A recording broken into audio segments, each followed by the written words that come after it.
España aflora 100.000 parados en el primer trimestre, mayor repunte desde que estalló el COVID. España arrancó con malas estadísticas el 2023, lastrada por un brusco y especialmente intenso repunte del paro y pese a la moderada destrucción de ocupación. El primer trimestre cerró con 3,1 millones de personas desempleadas, 103,800 más que durante el trimestre anterior. Lo que deja el peor dato desde la irrupción del COVID y un incremento propio de los últimos coletazos de la gran recesión. Con permiso del funesto primer trimestre del 2020, cuando el confinamiento provocó un terremoto sin precedentes. España no registraba un aumento del paro tan acusado desde 2013. La principal diferencia es que entonces la tasa de desempleo era del 27% y hoy es del 13,3%, según los datos de la encuesta de población activa, EPA, publicados este jueves por el INE. Uno de los motivos que explican ese especialmente intenso repunte del paro que convive con una tenue destrucción de ocupación es el repunte de la población activa. Es decir, hay más gente dispuesta y en edad de trabajar que en años anteriores. Aunque el mercado laboral todavía no ha podido absorberlos. La población activa, históricamente, sube por dos motivos: o viene más gente de fuera del país con la intención de trabajar o gente que ya vivía aquí se mueve para encontrar un empleo, ante una mayor expectativa de encontrarlo.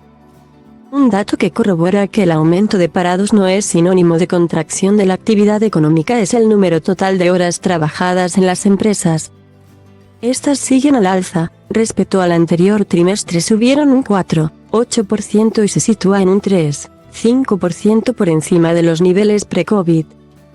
La incógnita de si la inflación récord en décadas y la primera guerra en Europa de este siglo iban a hacer mella. Tras meses de inesperada resiliencia del mercado laboral, marcaron el primer trimestre del año. Un periodo que siempre suele dejar cifras negativas, en tanto que hay algunas costumbres entre el tejido empresarial que perduran y la destrucción de empleo de finales de año, prolongada luego durante la cuesta de enero, es una de ellas. Aunque a diferencia de otros años, este 2023 y pese al intenso incremento del desempleo, la destrucción de ocupación ha sido particularmente moderada. El primer trimestre cerró con 45 millones de trabajadores en activo, 100 menos que en el cuarto trimestre del 2022. Una diferencia notable respecto a los 200 ocupados que se perdieron en el arranque del 2021 o los 500 del 2021. Actualmente España registra, según datos EPA, su mayor cifra de ocupados desde 2008. Justo a las puertas de la crisis bancaria e inmobiliaria. Ese aguante de la ocupación no ha evitado que el número de hogares con todos sus miembros en paro, una situación de especial vulnerabilidad, haya aumentado durante este pasado primer trimestre. La estadística subió en 7,800 familias, hasta un total de 1,05 millones. De estas, 322,000 son unipersonales.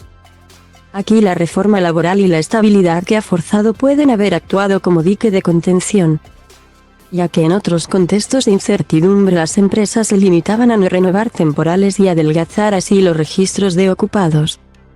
Prueba de ello es que el agujero del primer trimestre se explica por la finalización de eventuales, en tanto que se sumaron 93,800 trabajadores con contrato indefinido y se perdieron 117,000 temporales. El efecto estabilizador de la norma ha sido drástico en el último año. Actualmente la temporalidad en el sector privado se sitúa en el 13,7%, cuando en el mismo periodo del 2019 sin las distorsiones COVID era del 25,6%, casi el doble, a falta de culminar los procesos extraordinarios en curso en la administración. El pozo de temporalidad en España sigue situándose en lo público, donde casi uno de cada 3 ocupados es eventual. Este sábado, por ejemplo, está convocada en Cataluña una macrooposición a la Generalitat, donde 13,500 candidatos se disputarán 1,800 plazas. Los datos de la encuesta de población activa, EPA, ofrecen una retrospectiva más al detalle de la evolución del mercado laboral que los mensuales de afiliación. Según ese último medidor, nutrido de los registros de altas y bajas de las empresas a la seguridad social, las dudas que ensombrecieron el primer trimestre en cuanto a contrataciones ya se han disipado, hasta el punto de que el pasado marzo se batió récord de ocupación y las previsiones para este abril son de nuevo récord.